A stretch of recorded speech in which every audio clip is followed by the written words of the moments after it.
The year is 2013. The game? Super Mario 64. Two speedrunners, Dota Teabag and Midboss, are competing in a speed race of a 70-star run against each other. Everything is going just as planned. No high stakes, no world records, nothing out of the ordinary. Just a friendly speedrun. That is, until 58 minutes and 1 second into Dota's livestream in the level tick-tock clock, this happens. What the? Did you get invisible wall? An entirely unconventional upwarp, sending Mario straight through the ceiling above him, skipping the entire platforming section. Upwarps aren't a brand new concept. They're an extremely useful glitch used in speedruns, and is even something you could accidentally perform yourself. All you need is a hangable ceiling next to another lower ceiling. Jumping into the lower ceiling from beneath the hangable one will cause the game to think you just jumped into the hangable ceiling, triggering the upwarp, sending you straight up. But there's one issue. This ceiling wasn't hangable. Somehow, Dota upwarped by entirely unknown means.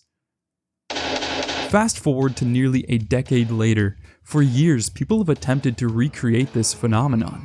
The mystery has grown wider and wider, with hundreds of theories floating around.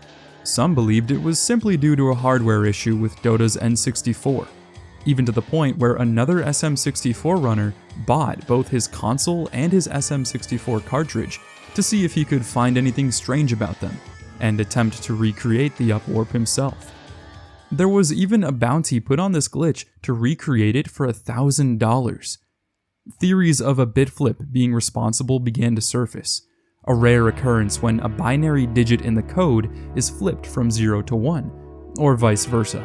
And some even considered it being caused by a cosmic ray from outer space, a 1 in a million chance causing the upwarp. While incredibly outlandish, it isn't entirely out of the question. We just don't know. This story is one of the most infamous and mysterious events in speedrunning history, but my fascination with it goes beyond just its mystery. It began from just a small streamer, and a completely random, seemingly inconsequential glitch, and yet it ballooned into an incredible hunt to achieve a single goal. Do it again. Hundreds of videos, theories, explanations, and even bounties. People wanted to uncover this secret, to see this story's conclusion, and it leaves me with just one single question. Why?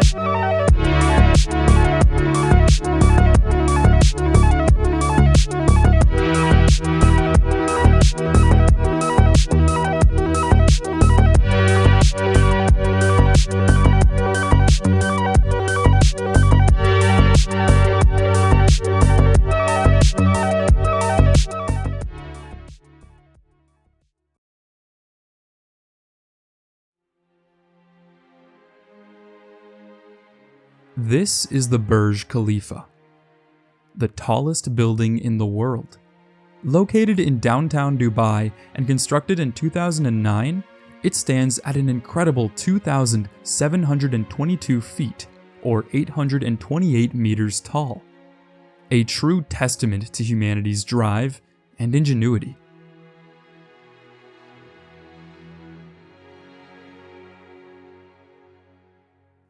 Mount Everest, the highest peak in the world. Standing at 29,029 feet, or 8,848 meters tall, it is 11 times taller than the Burj Khalifa. Every year there are anywhere between 700 to 1,000 attempts to summit the mountain, with a success rate of only 60 to 70%. There are an average of 4 deaths each year, with its deadliest year being just recently in 2023, where the mountain claimed 17 lives. No matter how far humanity has come, no matter how high we build, nature will seemingly always have dominance. But rather than grasping at the heavens, what if we ventured down? into the depths of the world. The deepest submarine dive ever recorded was 35,849 feet, or 10,927 meters below sea level. It took place in Challenger Deep, at the southern end of the Mariana Trench, piloted by retired naval officer Victor Vescovo. But Challenger Deep is the deepest known part of the ocean. More than 80% of our ocean is uncharted. There's still more out there. I find myself asking why? Why go to such lengths? For the discovery? The glory and accomplishment? Maybe for some, but there is one indomitable drive that connects us all. The human limit. No matter what stands before us, no matter the odds, humanity will always strive to surpass what came before, to break their limits. This sentiment rings most true within the incredible art of speedrunning. It is one of the most interesting facets of gaming, not just due to the extreme competition and its rewarding nature, but because of the communities it can build. Hundreds of games still have thriving communities decades later, and it's thanks to speedrunning. Millions gathering to watch the best of the best push a game further than ever before. The endless chase for that world record pushes both the player and the game to places never even conceived by the developers. And there's one key component that takes any good speedrun to an even greater level. Video games are pretty cool. From 2D platformers to fully detailed 3D environments, they offer vast digital worlds to explore and get lost in. They can have intense challenges or immersive stories, and yet there's one thing that ties them all together. Movement is central to how we experience a game, being the means we use to traverse these landscapes. We need some way of getting from point A to point B, a method to get around these environments, and not just in a slow, inconvenient way. Of course, many games push for you to take things slowly, letting you walk around and take in the sights around you. It's a nice way of allowing the player to get more immersed in the world. I'm sure we've all done that famous RP walk while gazing at a beautiful view before, but in terms of gameplay, nobody wants to be forced to traverse a massive map just at a walking speed. To combat this, all sorts of movement options have found their way into games of all kinds. Let's look at sprinting, for example. The age-old technique of letting the player move just a little bit faster. It first popped up in the original Super Mario Bros., letting you run faster when holding the B button. This allowed the player to not only move quicker and jump farther, but it gave you more agency. You had the option to choose how fast you wanted to go. If you knew the level well enough, you could just hold down B the entire time. But if you're new to it, you always have the option of taking things slower, more methodical. Sprinting is now a staple of nearly every genre of games, from shooters to platformers to open world games. It is an incredibly easy way to give players a sense of control and a way of moving through a game's world quickly. Speaking of open world games, they often can be a bit more difficult in terms of movement. In Breath of the Wild, the map is absolutely massive. Comparatively, it is about the same size as the city of Manhattan. According to a test done by David Johnson from Zelda Universe, at the in-game walking speed, it takes just under an hour to go from one corner of the map to the opposite. There needed to be a way to move around this beautiful world in a more timely manner. While sprinting is an option, it still doesn't make too big of a difference with such a big map. This is where vehicles come in. Whether in the form of a horse, glider, or in Tears of the Kingdom's case, a Zonai device, these are brilliant forms of travel that not only make moving around more convenient, but actually fit within the world.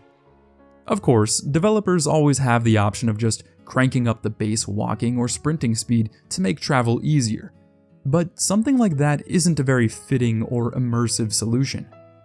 But a horse? Now we're playing a Zelda game. Unless it's that motorcycle that looks like a horse. Look, I like the Sheikah Tech thing, but this just doesn't work for me. Breath of the Wild's movement truly makes it feel like an actual open world, and in addition to being able to climb anything, gives you a freedom unlike any other game. Even other open worlds that do allow you to go anywhere pale in comparison because of their restrictive movement. Breath of the Wild's movement makes the open world just that much better. But even then, with all these amazing ways of getting around, some maps are just too big. Cue the incredibly convenient, and at times controversial, fast travel. Ideally, a game's environment should be packed with detail and plenty to uncover when exploring. You should have this internal drive, a desire to investigate all there is to find in the game, but also to simply enjoy being there, to escape into this alternate universe and become a part of it. This is a reason many of us play these games, to escape the dull, mundane reality of the real world and find ourselves in a different, better one. To do things that we would never be able to in real life. I don't ever see myself climbing the tallest mountains, and as much as I wish I could, slaying massive dragons just isn't possible. But in a game, these things are made a reality. Something I did so much as a kid that I don't find myself doing much anymore is simply just existing in a game world. Jak 2 was a game I played to death when I was younger, but I don't think I ever actually finished the story. I spent so much time just wandering Haven City, stealing cars, fighting guards, and just enjoying the world. I did this a lot in Pokemon as well. In Black and White, one of my favorite locations was Village Bridge. I loved the look of the town, but the music was what really kept me coming back. I would just walk around listening to it, taking in the world around me. But with fast travel, I think some of this captivation that a game can have on you is lost. Just instantly teleporting to where you need to go is incredibly useful, yes, and nobody wants to have to walk from Limgrave all the way to the Volcano Manor just to talk to a single NPC, but if you do decide to take the scenic route, to slow things down, I think there's some real value in that. Of course, most games handle fast travel very expertly. In Breath of the Wild, you are rewarded with that convenience only from exploring. There are many different towers around the map to find, and as you climb them, they not only activate a fast travel location for you, but also give you a great vantage point to see the landscape around you, letting you pick out something you see in the distance and begin gliding towards it. But enough talk of these basic, rudimentary movement methods. It's time to pick up the pace.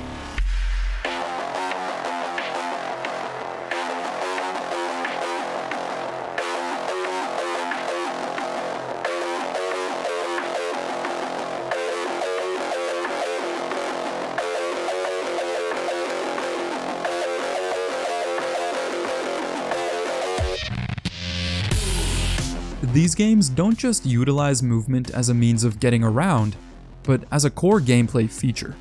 From the satisfying velocity of the many Sonic games, to the parkour mastery of Assassin's Creed, it makes simply traversing around the world a game in and of itself. And there's no better example of this than Cyberhook, a quick-paced platformer in a vaporwave paradise.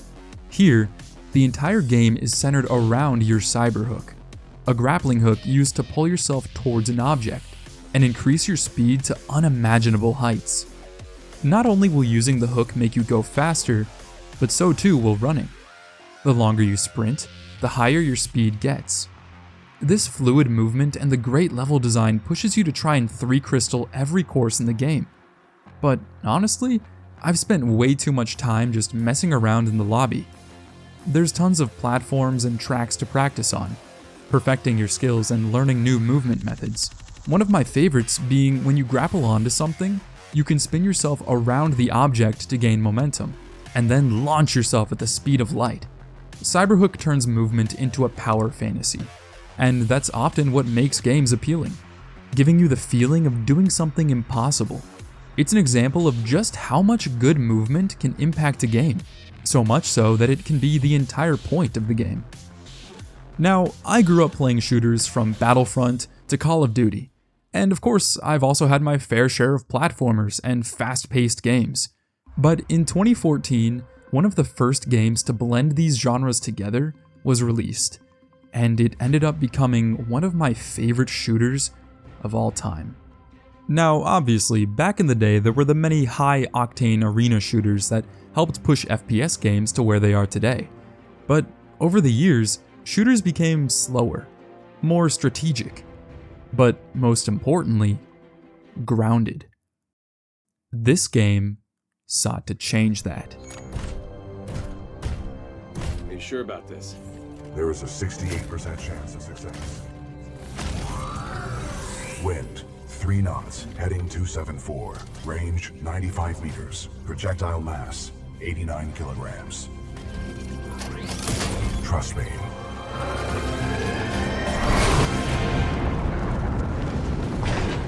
Titanfall hooked me the moment I saw that cover art. A high-speed shooter with an extreme emphasis on movement and with giant mechs that you could pilot? Sign me up. It took the clean and responsive gunplay of games like Call of Duty and spiced things up with double jumping and wall running. The combat felt so fresh and fun, letting you truly embody what a pilot is, a sort of super soldier that dominated the battlefield with style and finesse. This power fantasy made Titanfall stand out from other shooters, and was only improved with its sequel in 2016, Titanfall 2.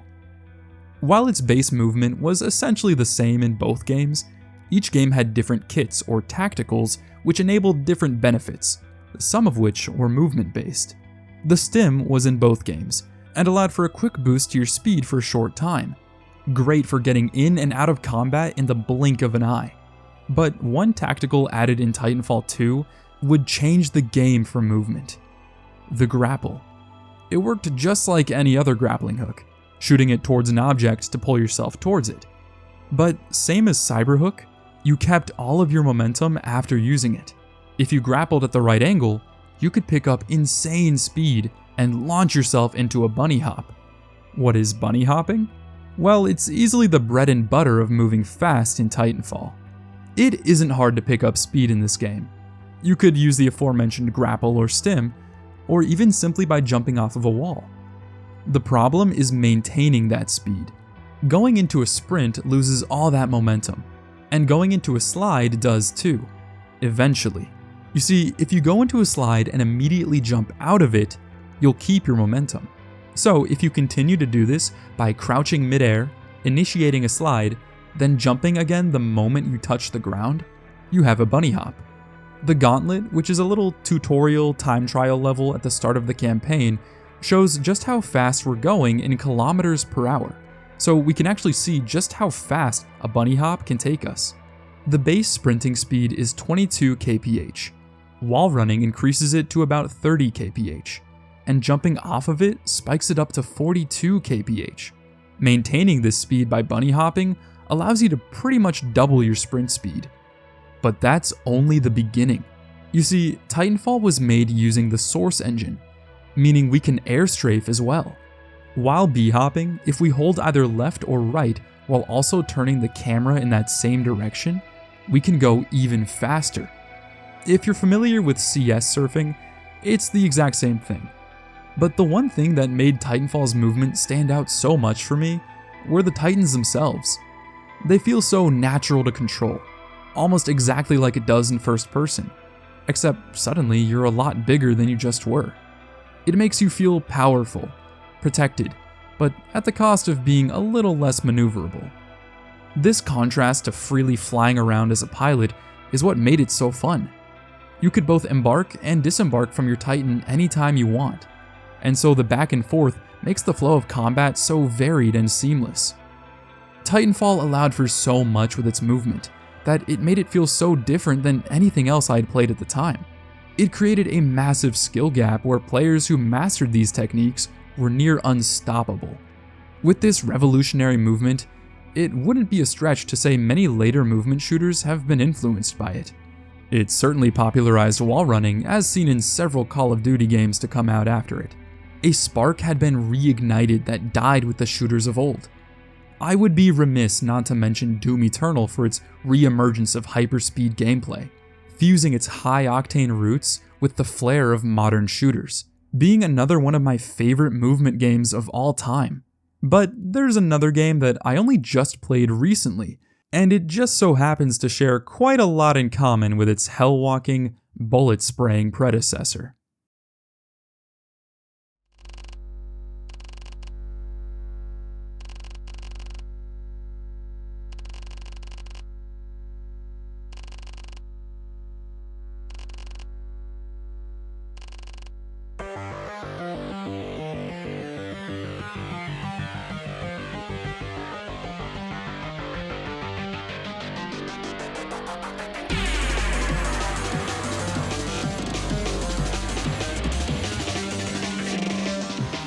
Welcome to Ultra Kill.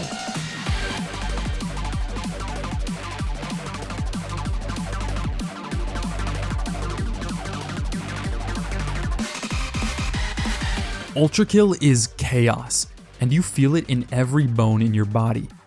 Even the music alone makes you feel like an unstoppable killing machine.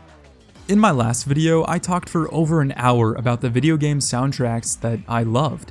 And of all the games that didn't make it in, this is absolutely one I wish I had talked about. Fast tempo music can add so much to actually making you feel fast. Inspired by those classic shooters like Quake and Doom, this game is all about speed and efficiency. Your base strafe speed is lightning fast, and you have multiple movement abilities at your disposal, including a dash, dive, slide, wall jump, and a grapple. It all feels silky smooth when playing, zipping around each room, shooting and punching enemies, and then diving down onto a group of them, watching them all explode into that sweet, sweet pixelated blood. It's one of those games that just has so much going on, and so quickly, that anyone who hasn't played it before will struggle to tell exactly what's going on. And that's what captivated me. When I first saw gameplay of Ultra Kill, I immediately could pick out the games that inspired it. But it still looked original in many ways, like it wasn't just another Doom clone. I wanted a piece of that intensity, the close quarters fights and flashy maneuvering, and it gets even better when combining all of your movement options. By dashing into a jump, it'll launch you forward at incredible speed, letting you clear a room almost instantly. Some enemies will pull you towards them when you grapple, and some will be pulled towards you. Learning all of these different tricks is like a dance that feels so satisfying to master. Ultra Kill takes all the best parts of its inspirations and perfects them, making the experience extremely satisfying and addictive. It has a similar level ranking system to Cyberhook, incentivizing you to keep retrying a level until you get a perfect run. There's even bonus levels for P-ranking all of the given levels in an act. Movement games like these are all about making the game feel fun. In the same way gunplay or melee combat can feel good and satisfying, these games reward you with that same feeling for engaging with and mastering their movement. Enjoyment can be had simply by moving around, and if it's crafted well enough, it'll make anyone who picks it up never want to put it down. You'll have fun just existing in the game world, sharpening your skills, experimenting with its movement, and pushing the limits of just how fast you can go. But as we've learned, limits are made to be broken.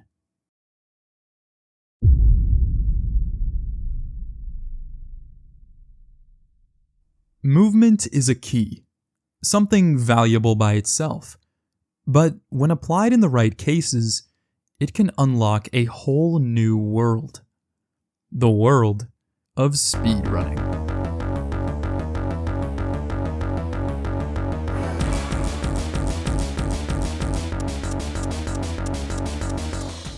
What you're watching right now is the current Super Mario 64 world record speedrun by runner Suiji in 1 hour, 35 minutes, and 28 seconds. It is the result of almost 21 years of innovation and rivalry among runners. The first ever recorded full game 120-star run was by a runner named Spider-Man88mil back in 2004.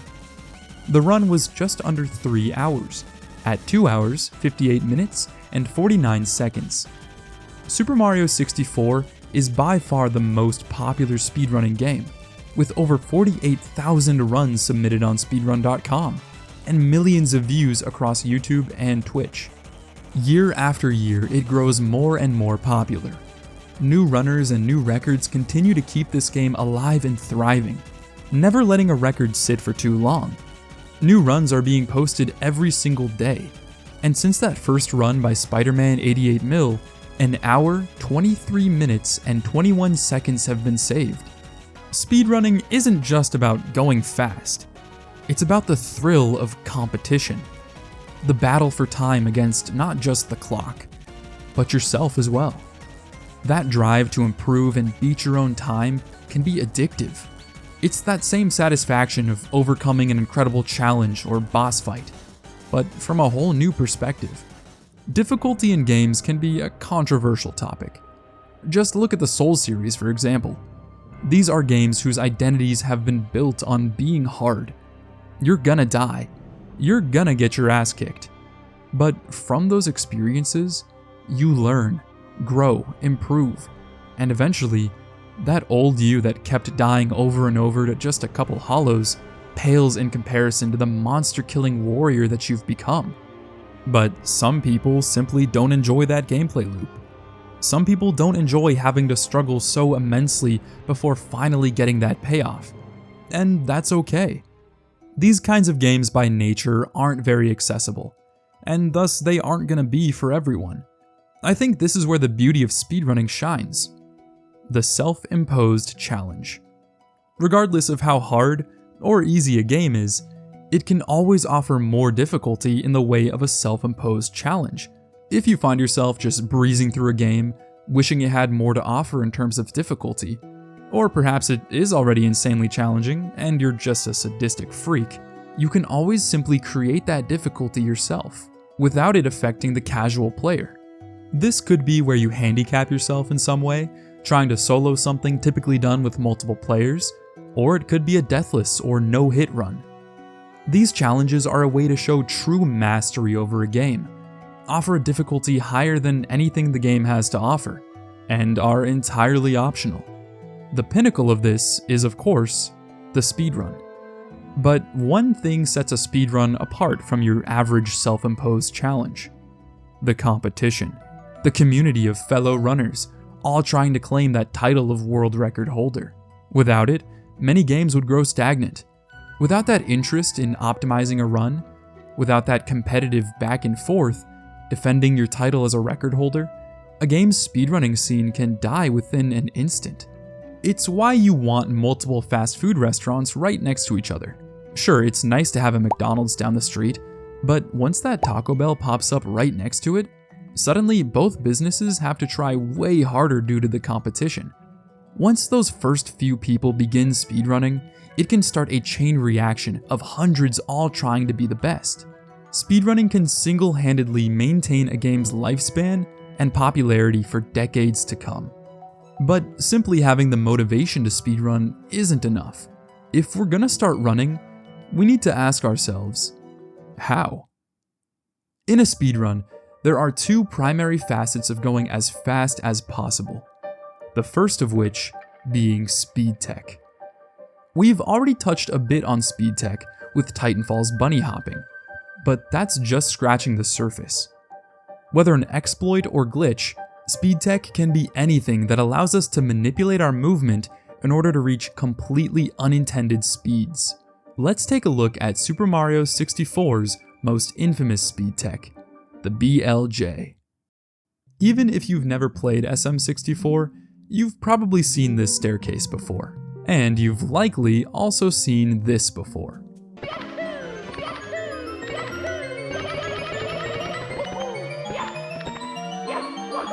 The BLJ is the backbone of speed tech for SM64, and is what made many of its most iconic glitches possible. But before I explain how exactly some of these glitches are pulled off, let's take a step back. BLJ. Backwards long jump.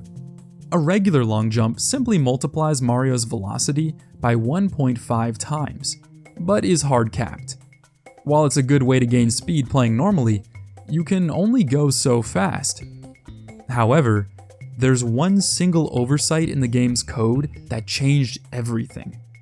For negative speed, there is no cap. This means if we long jump backwards, we can continue to gain speed exponentially at the rate of about 45 to 50% of Mario's currently stored speed at the time. In other words, we get fast, quick. In a vacuum, it would only take Mario 213 subsequent BLJs to reach the maximum possible speed.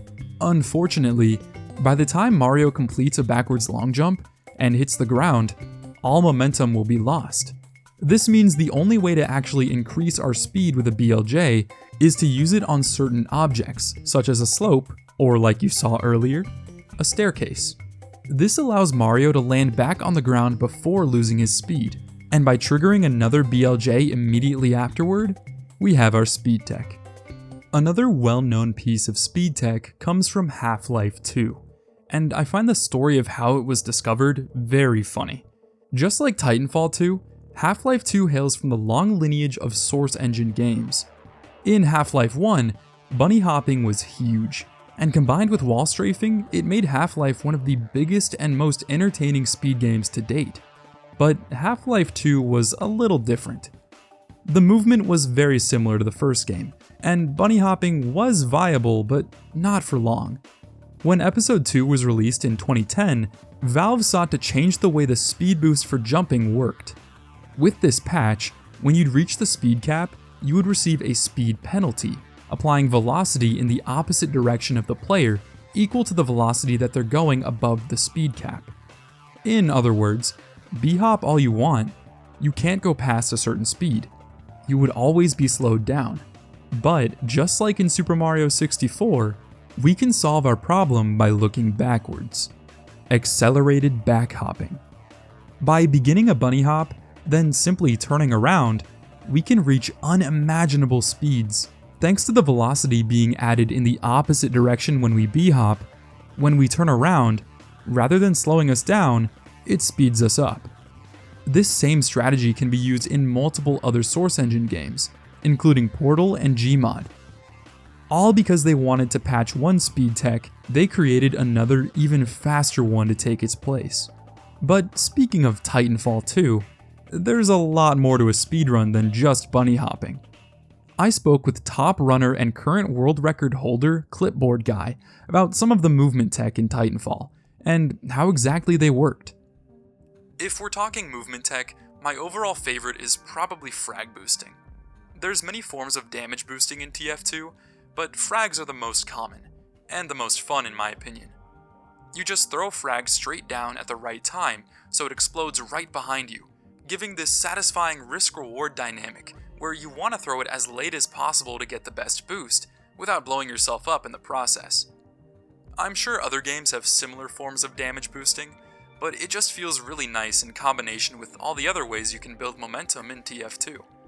Watching some of Clip's runs, you can see just how much momentum you can gain from a frag boost, and how integral it is to speedruns. Clip went on to talk about a relatively new type of frag boosting called airdrop frags. It essentially is a regular frag boost, but while mid-air. While it works the same, because there's no ground to throw it on, your timing has to be near perfect. It's a fairly uncommon strat because of this timing and the consistency of regular frag boosts. But as levels are optimized more and more, runners are starting to find more niche situations where they're beneficial, and the versatility really comes into play when you're trying to cram more frags into a level after already routing in all the regular frags possible. Titanfall speedruns are a joy to watch, and with as many games that I've seen speedruns of, I myself have only ever seriously speedran one game, and it just so happens to be one of my favorite games of all time.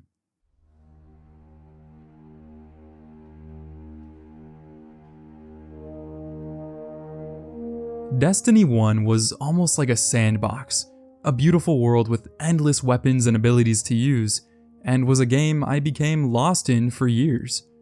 But eventually, I went from grinding strikes and doing the occasional raid to becoming a full-on hardcore speedrunner. The thing I loved about Destiny speedrunning was the cooperative aspect. Most of the top speed games are single player, so while the communities are still very lively, you're not playing with anyone else. But in Destiny, while there are many solo missions you can run, the big categories are for the raids. Speedrunning with 5 other people can be super fun and a great way to make close friends. After all, when you're sitting in a party for hours on end, running the same raid over and over, you're gonna get pretty close. The thing that made Destiny's speedrunning so enjoyable for me was the speed tech. For those who have never played, in Destiny there are 3 different classes to choose from: Titan, Hunter, and Warlock. Each has differing abilities, armor, and most importantly, movement. The Hunters have a simple double jump, Warlocks have a glide, and Titans have a lift. They each feel very different and have certain advantages over one another, but when it comes to speed, Titan is by far on top. For the Titan jump, there are 3 different versions: increased height, which just increases the height of the jump, increased control, giving you better directional control, and catapult, giving a strong boost of upwards momentum. If we want to go fast, the best of these options is increased control, as it allows us to use our jump to gain forward momentum, more than any of the other options. You might think that catapult would be the best for this, as it gives the strongest boost of initial momentum, but that momentum is pushing us upwards, and we want to stay as close to the ground as possible. Thanks to the ability to cancel your jump mid-air, using increased control lets us do that. By constantly spamming the jump button, we continuously receive that momentum boost horizontally, increasing our speed with every jump, all while keeping low to the ground. This is the Titan skate.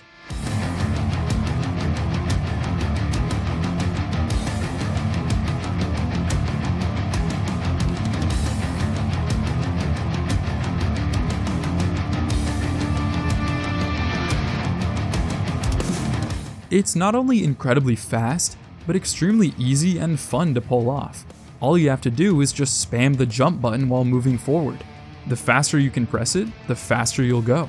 But by using the right setup, we can go even faster. The key to Titan skating is staying as low as possible, to ensure we can keep jumping off of the ground and keep gaining speed. Kind of like a BLJ. So if we lower our agility as much as we can, it'll lower our maximum jump height, helping us stay lower. Lastly, our initial burst of speed. All of these strategies work perfectly from a standstill, going right into a skate. However, Titans were blessed with a singular exotic chest piece that changed the game: Twilight Garrison. This chest piece allows the player to essentially dash mid-air in any direction. What makes it so good is that this momentum can be transferred into a Titan skate, letting you kick off the skate already going extremely fast. There's no wall needed like in Titanfall, and no slope like in Mario. This can be done on entirely flat surfaces, and the speeds you can reach are absolutely insane. But good speed tech is only half of the whole picture. What truly makes speedruns as fast as they are is a concept known as sequence breaking. Let's go back to that staircase in Super Mario 64.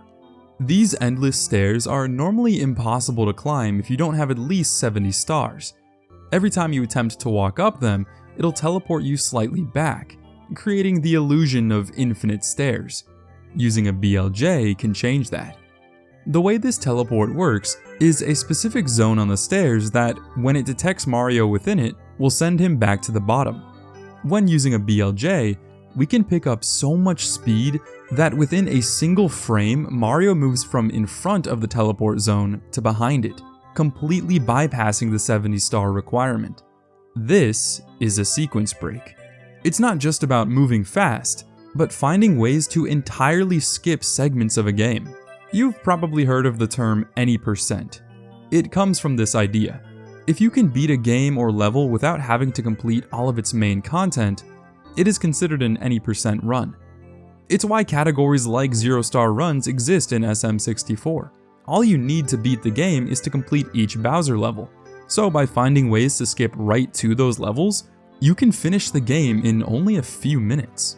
Just look at this Elden Ring speedrun by Hypersomniac. The map is massive, and a glitchless speedrun usually takes just under an hour to complete, but without restrictions, can be speedrun in just 3 minutes and 56 seconds. It's all thanks to a little glitch known as a zip. A zip is a speed tech that involves aligning your movement animation with the block animation, causing the player to be launched so fast it may as well be a teleport. At a basic level, the button inputs aren't very complicated. Just hold block, then walk at the right moment. However, it's very inconsistent and requires multiple frame-perfect inputs. But when it's done perfectly, you can go from one side of the map to the other instantly. Just like using a BLJ on the endless staircase, zips are a wonderful example of how speed tech can be used to sequence break. Jumping back into Titanfall 2, ClipBoardGuy explained to me one of the coolest skips I've seen, known as the Lupine Leap. It was found by Clip and a strat hunter in the TF2 community named Robert 3D. In the level Trial by Fire, after going up this elevator, you would typically have to fight through this massive battlefield as BT, trying to dodge all the enemy titans and make it all the way around. This sequence can usually be done a lot quicker by using the Lone Wolf route, disembarking from BT and zipping through it as a pilot. However, the Lupine Leap skip asks, what if we didn't take that route at all, and just kept going straight? Here you can see Clip hit a beautiful frag off of this ship, which we didn't even know we could get frags in this level until recently, and leap over this entire gap. There's a ton of invisible walls and the death barrier is very high up, so you need a lot of speed to actually make the gap. After climbing up to the other side, Clip hits the end level trigger, then does a U-turn to go back and hit another trigger that he missed by not doing the Lone Wolf route. When hitting this trigger, a cutscene plays that you would normally have to watch fully, and then go and hit the final checkpoint. But because Clip already hit that last checkpoint, the mission ends as soon as the cutscene starts, saving roughly 6 to 10 seconds. It's a very flashy but risky time save, and is a good example of how runners typically need to make split-second decisions in a run. Do you attempt a more difficult skip that may end the entire run, or take the safe route at a time loss? But some sequence breaks don't rely solely on movement tech. Some use entirely unique glitches. In Destiny 1, the most game-breaking glitch used in nearly every speedrun is the emote glitch. There's a specific emote in the game called Come At Me that just has your guardian do a taunt motion, but by using it against a wall, it can clip you right out of bounds. Getting outside of the playable map opens up so much for speedrun routes, and can be used to skip massive segments of a run, saving a ton of time. The way it works is by getting next to a wall and crouching, we can use the emote, click in the left stick to stand up from the crouch, then press the crouch button again, pushing us right through the wall. This essentially resets our crouching position, and because the emote forces us to lean into the wall, the game registers us as through the wall and snaps us onto the other side. This glitch is used in nearly every run, being an extremely consistent way to get out of the map. I would say my favorite example of this is the Grandpa glitch. This is a skip in the raid Wrath of the Machine, named after a friend of mine who discovered it.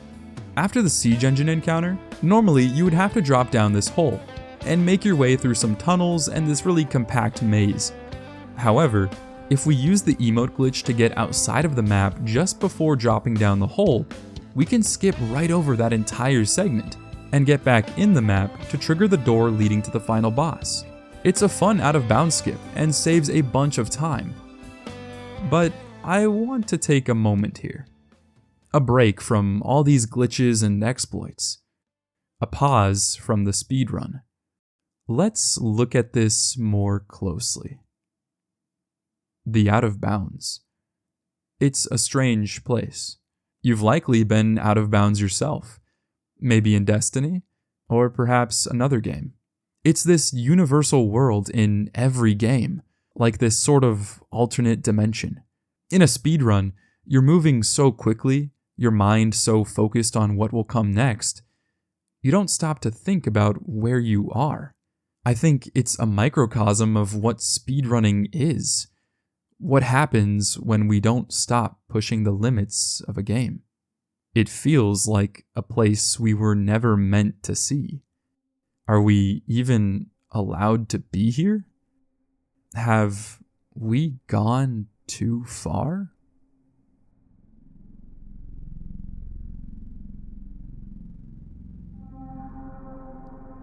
The 7 summits are the 7 highest peaks or mountains on each of the 7 continents. Everest, of course, is the highest in Asia. Kilimanjaro is Africa's highest, and so on.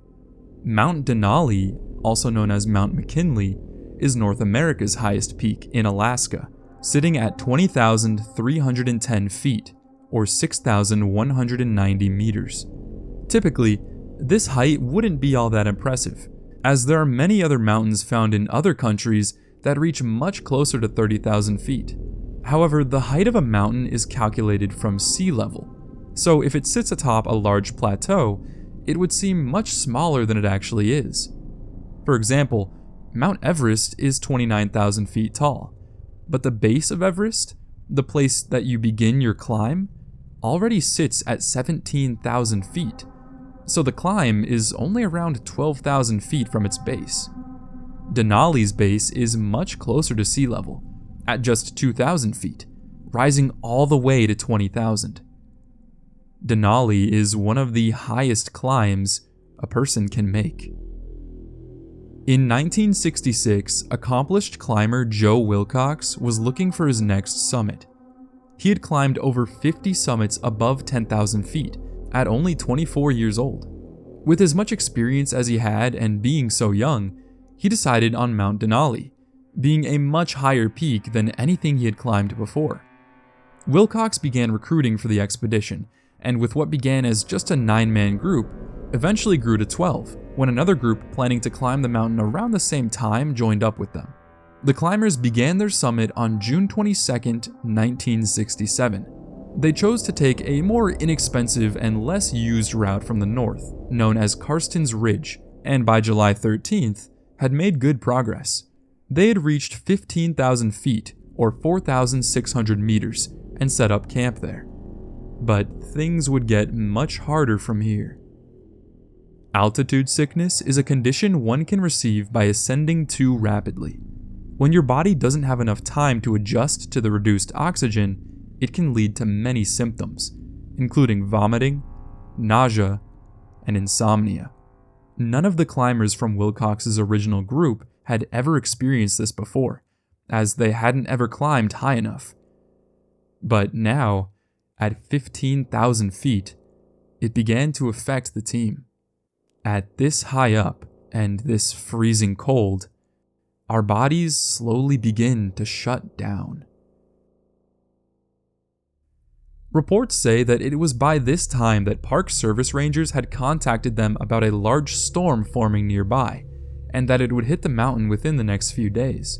But strangely enough, it didn't appear anyone received this notice.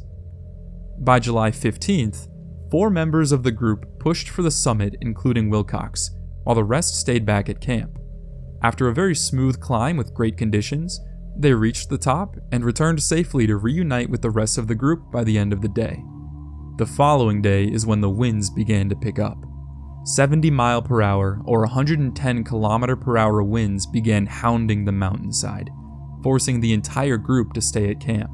The day after, on July 17th, Wilcox's group, who had already summited, along with one man suffering from altitude sickness, began their descent back down the mountain. The other 7 members would begin their summit that day. But by 8 p.m. that night, the storm finally hit the mountain. Dense fog, high winds, and snow flying like bullets made it impossible to see, and only got worse the higher up the mountain you were. The men still climbing were able to radio rangers about their situation, saying they were still on the upper slopes of the mountain and would try to take shelter for the night. In the morning on July 18th, they radioed again, informing the rangers that 5 of them were able to reach the summit, and that they would soon begin their descent as well, and would radio again after 8 p.m. This was the last time anyone would hear from the group. The storm had grown even more violent, with initial estimates placing the winds between 100 to 150 miles per hour, or 240 kilometers per hour. Later, it was learned that these winds were far stronger, and near the summit would have been around 300 miles per hour, or 480 kilometers per hour. Wilcox's group survived their descent. However, the remaining climbers were not so lucky. To this day, the storm these climbers faced was the worst storm ever recorded over Mount Denali, and may have been the worst conditions any mountaineer has ever faced. Only 3 of the 7 bodies were ever found. Nature has its own rules. Temperatures reaching far below freezing, the lack of oxygen, and a blizzard so intense that you can't even see your own hand in front of you. By all accounts, none of these men should have survived. Humanity is simply not built for these extremes. Diving too deep underwater can cause hallucinations, and getting too cold can make you begin to feel warm and give yourself up to the freezing ice. We can only go so far, and once those ceilings are reached, once those rules are broken, the price will be costly. Games also have their own rules. Throughout my time speedrunning, I've heard a single phrase more times than I can count. Now try and do it without glitches. There are many people out there that view speedrunning in a very negative manner. Using glitches and exploits is unfair, cheating. The developers never intended for you to do those kinds of things, to go that fast. In some cases, this sentiment is valuable. In a competitive game, it's important to have an even playing field, so using glitches or exploits to gain an advantage shouldn't be allowed, which is why patches exist to fix these kinds of issues. But in terms of a speedrun, it typically has no impact on any other player, and is simply using what the game inherently offers to achieve an incredibly difficult feat. And yet, people still have a problem with it. They believe any kind of unintended play, even if it's all within the game itself, is cheating, breaking the rules the devs set in place. It's something I've never really understood, but I think Mount Denali can help us to. The human limit is something that we will always be in pursuit of. Every moment we believe it's been reached, a breakthrough happens, and we find ourselves in a place we never thought possible, as is the case with speedrunning. We should never assume a game is time-locked, that it's fully optimized, that a faster time can't be achieved. Given enough time and enough effort, there will always be new methods and strategies to lower that time further and further. Humanity wasn't meant to dive to the bottom of the Mariana Trench, and we weren't meant to climb Everest. We were never meant to take on these lethal conditions. And yet, we still did. Even in the jaws of death, nothing can stop the human spirit, the drive to accomplish the impossible, the pursuit of the human limit. The men who survived the disaster on Mount Denali proved that. Altitude sickness tormenting them, the sharp cold corroding their bodies. Even some of the men who lost their lives there still made it to the summit. Whether it be nature's seemingly unbreakable rules or the boundaries within a game, they are nothing when it comes to the human limit. No matter what rules, what limits are placed before us, they will always be pushed and pried until they are broken. It's just our nature. A game developer and YouTuber named Blargus has come to understand this. Blargus is the developer of a game called Blood Thief. It's an extremely high-speed movement game, with a focus on melee combat and parkour that incentivizes speedrunning. So naturally, speedrunners began finding all sorts of glitches and exploits to beat levels in mind-bogglingly quick times. But rather than patching these glitches and fixing the game, Blargus embraced it. For example, there was an out-of-bounds glitch in one of his levels that was commonly used for speedruns. But rather than walling it off, he made it a part of the map. Every change he makes to the game is for the benefit of speedrunners, and rewards them for their skill and effort. It will never matter how many people may discourage speedrunning, or despise the usage of glitches and exploits. It won't matter how many times developers may patch things, or the walls they build to keep us within the bounds of a game. It won't matter how high the mountain is. We will always continue the climb.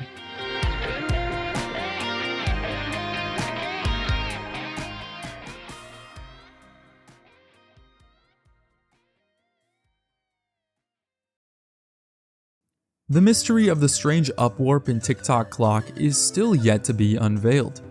The many endeavors to discover why it happened have only led to theories, some likely, and some not so much. But at the end of the day, they are still just theories. The upwarp hasn't been recreated, and a solid explanation hasn't been given as to why it happened, or how. But I think it's for the better. The fact that it's still unknown is intriguing enough as is, and perhaps the true answer is better off being a mystery, our ideas of what it could be dwarfing reality. I think that's why the theory of a single cosmic ray hitting Dota's console causing a bit flip in the code is something people have latched onto. It's the most far-fetched and spectacular explanation, and that's what excites people. Regardless, the enduring mystery has brought people together. Mario fans, speedrun fans, and even gamers who have never even touched a Mario game, all with the backdrop of one common idea: movement. Something we've all experienced. Traversing a digital world, moving around in ways we never would be able to in real life. It's an aspect of immersion just as important as something like a lively world or interesting story. And seeing an entirely fresh or even unintended form of movement is invigorating. It's like being told you're not allowed to look at something. That gut instinct inside of you just forces your gaze. You can't help but be interested. The sense we're pushing a game beyond its limits, beyond what we were meant to see, is exhilarating. And it's also the basis of the pinnacle of movement, the mastery of a game's mechanics, the ultimate test of skill, the speedrun. I have a confession to make. I've never actually played Super Mario 64. The N64 was a bit before my time, and while I know that isn't much of an excuse, as there are plenty of ways to play the game nowadays outside of getting myself an N64, I think there's something special about that lack of experience. We've all been there.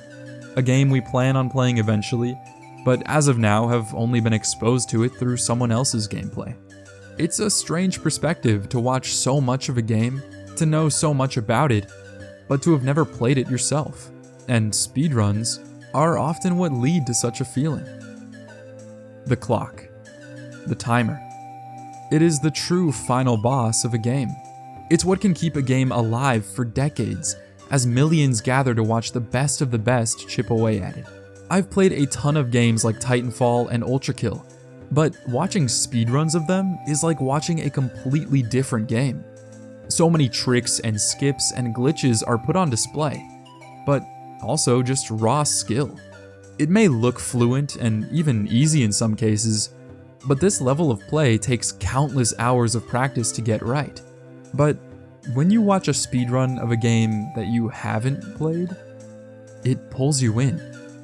It makes you wonder just what normal gameplay looks like, and just how high that skill ceiling is. You question if what you're seeing is intended, or if it's another case of a game's limits being pushed, the human limit being broken. If it wasn't for speedruns, I don't think I would be as interested in Super Mario 64 as I am. Watching a world record is such a captivating thing. There's just nothing quite like it. Except doing it yourself. These self-imposed challenges are a testament to your own ambition, your own skill, your drive. So I'd like to ask you to give it a try. Take a break from simply watching others do the impossible and take up the challenge yourself. Whether it be a simple time trial track on Mario Kart, a deathless playthrough of a Souls game, or a speedrun world record. It's a journey worth taking, to challenge yourself like nothing before, to climb your own mountain, to break your limits. What the? Did you get invisible walls? What? Please say you got invisible. No, that was the craziest thing I've ever seen.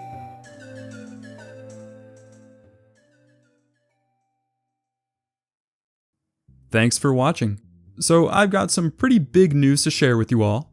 I am streaming now. So if you want to catch the streams and hang out, then head on over to Twitch and drop a follow. Link will be in the description. Remember to join the Discord, and a big thank you to all my Patreon supporters. Leave a like if you enjoyed the video, and subscribe if you want to see more of me. As always, my name is Ember, and I'll see you next time.